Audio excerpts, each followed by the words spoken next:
Dear ladies and gentlemen, thank you for this opportunity to speak in front of such a distinguished audience. The several current international challenges, such as protectionism, migration flows, climate change, the persistent international crisis, urge us to focus on the complex dynamics in the relations among global players. The European public opinion has considered for years the European project as a tool to tackle these challenges, as well as a shield against their negative impact. But now it is questioning its validity and credibility. Without disregarding its historical merits, Europeans wanted to be fitter for the current and the future challenges. Today, I have the opportunity to illustrate how we in Italy are giving effect to this demand for change. Although I will focus mainly on the economic and the social aspects of domestic affairs. I'm sure it will be of some interest to you, as our experience might be an indication of what Europe is going to look like tomorrow. There is a key word around which we have been constructing our political vision and also our daily activity. Such a word is people. Italian people have been very patient and disciplined for many years. They have trusted Italian and European political and technical institutions.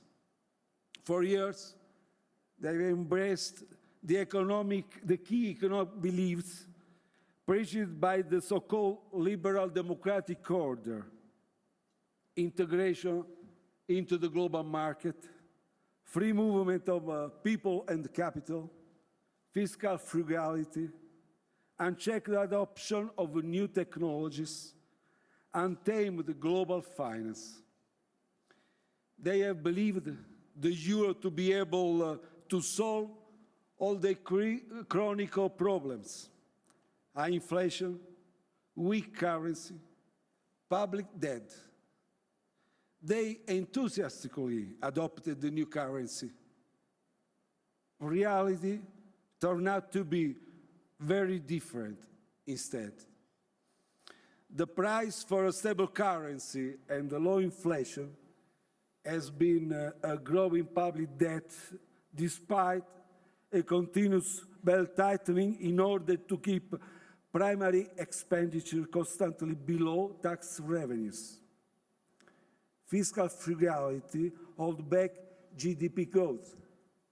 GDP in the third quarter of 2018 is still 5 percentage points below the peak in the first quarter of 2008.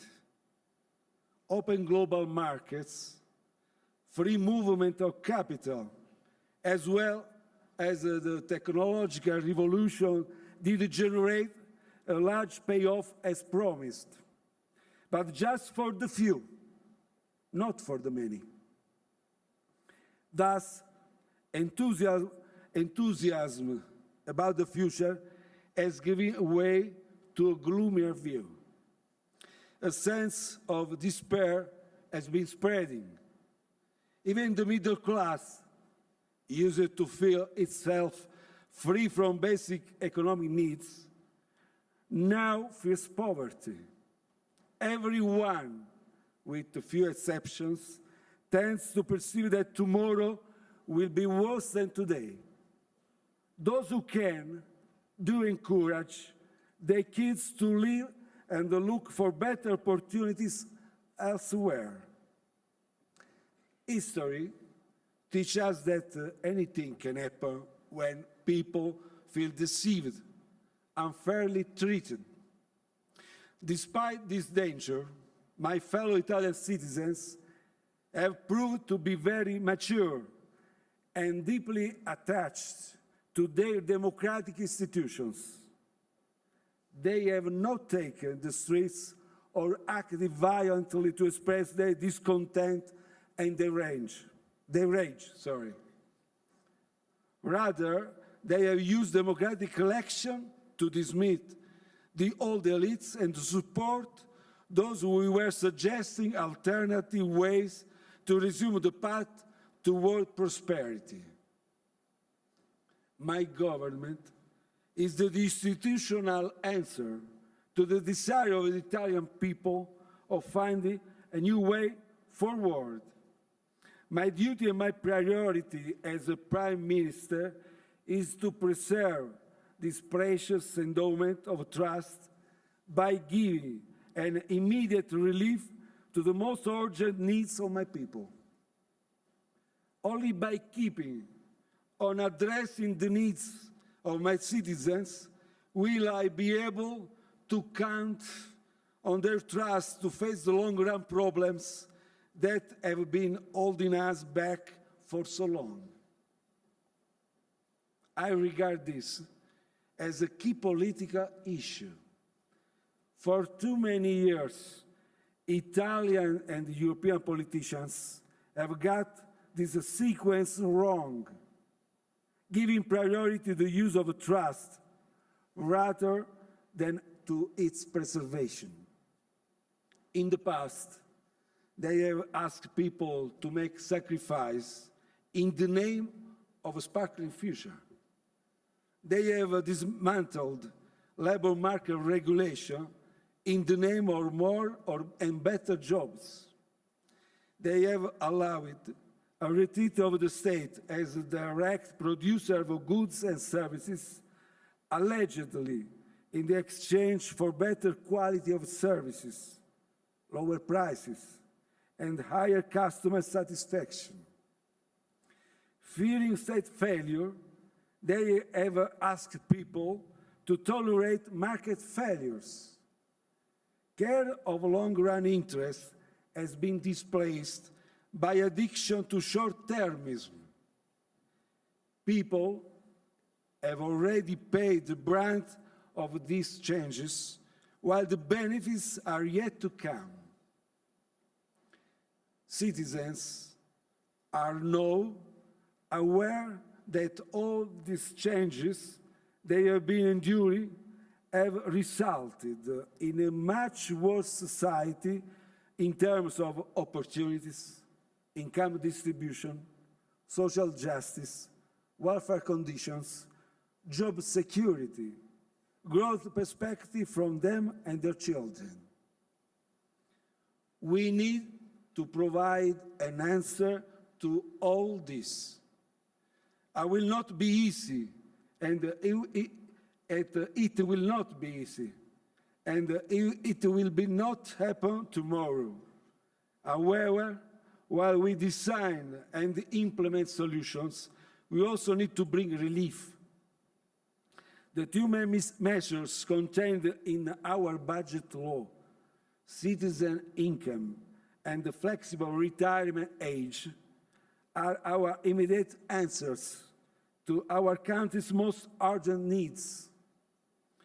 Citizen income provides support for 1.7 million poor families, 5 million people. This in exchange for the availability to work or to acquire through skill needed. Firms have the incentive to offer a job to people enrolled in the program because they will enjoy a cut in the social security contributions.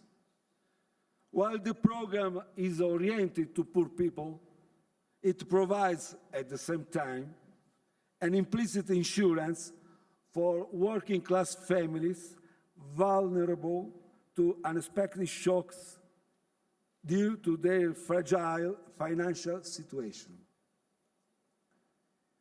Few misconceptions need to be clarified about the new rules applying to retirement age.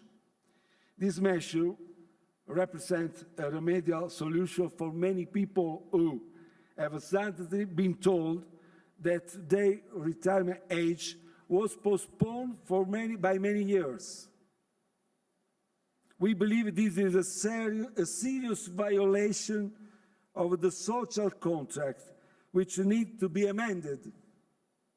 I also wish to reassure about the long-run sustainability of our pension system.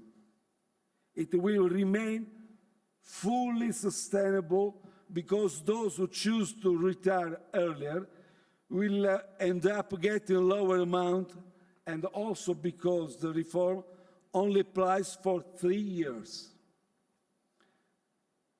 Let me also remind you that those choosing to retire earlier leave posts available for the youth. In the public sector, this could enable both a much-needed regeneration of the staff and a significant productivity increase. We have been able to find a way to start this program despite the tight conditions of our public finances. We were very proud of this. These are highly important interventions, urgently required to heal our severe social wounds. However, they can hardly provide a solution to the deep-rooted problems of our society, which is perceived as unequal in the opportunity it offers, unjust in the distribution of what it produces, unable to generate enough for everybody. To tackle these issues, we need much more robust fixes in the rules governing our economy and society. We need to set the rules of the game capable of supporting ordinary people while preserving the environment, capable of generating a fair income distribution, better opportunity for everybody, decent, safe and stable working conditions for all and not just for lucky minorities. In one word, we need rules putting center stage human beings, families, communities. We need to stop confusing the means with the ends, as we have done so for so many years. We need a new humanesimo. This vision is radically new. It is new because we are not thinking in terms of a big-small government as the traditional left-right divide has done for more than a century. Rather, we believe that the true divide lies between those who have and those who don't have the power to shape the destiny of their nation. We believe that this power cannot be bestowed on a tiny minority of citizens. We are radical, but we are radical because we want to bring this power back where it was meant to be in the first place by our Constitution, to the people expressing it in the forms and modes set by the law. In Italian, la sovranità appartiene al popolo. Sovereignty belongs to the people, and the forms of exercising that are established by law. This is the vast and multi-phase program, which is guided by a simple concept: support merit while fighting monopoly and rent-seeking behavior. An endless sequence of reforms can spur from the pursuit of this basic idea. Supporting merit will bring our attention to education, and especially early childhood education, which many social scientists regard now as the stage in life when the destiny of a person is shaped. Quality of early education for all, while relatively not expensive, is one of the most powerful tools to level the playing field and one of the highest return investment available for a society. Fighting rent-seeking and monopolistic behavior implies a radical revision of rules to access markets, to enter professions. More generally, a revision of all the red tape and the bureaucratic norms not serve other goals but protecting the insiders. Fighting rent-seeking behaviors means to be tough on corruption, for it being the most shameful power abuse aimed at extracting a rent from those who are just asking to exercise a legitimate right. My government is not hesitating on this front. We have adopted an anti-corruption law that now is among the toughest in the world. We have started to overheat the economic regulation in virtually any subject, from bankruptcy to procurement to civil judicial regulation. Our ambition is to show that there are no trade-offs between a more equal, inclusive, and I would say gentle society and a vibrant economy generating enough for everybody in a sustainable way. When fairness is widely felt and trust prevails over second-guessing behaviors, people tend to be more willing to look with hope to the future, to renounce to something today for something better tomorrow. When efforts and sacrifices are rewarded rather than being seized by rent-seeking and their predator behavior, it is rational for people to invest more in human and physical capital because it is going to produce higher returns.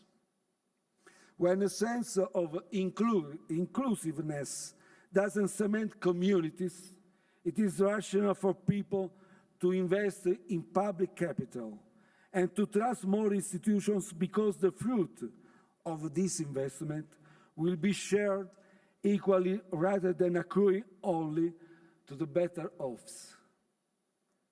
Finally, a more equal and just society is stronger because people trust each other, and it is more efficient because fewer resources are wasted defending unjust privileges. Italy is now walking along this path. We want to go very far. How long it will take, I cannot say. What I do know for sure is that our strive for a better society would be easier if we were not alone in this quest. Any community, if left alone, will have a hard time in facing the headwinds of those who play one nation against the other to their own advantage. If we as Europeans were more united in this endeavor, we would be much stronger in upholding the view, inspiring the original dream of a Europe that protects its people and the value dear to us: freedom, social justice, fair treatment for everyone, solidarity among people and nations, rule of law. This is the Europe we Italians dream of, a Europe of the people, by the people, for the people. Thank you for your attention.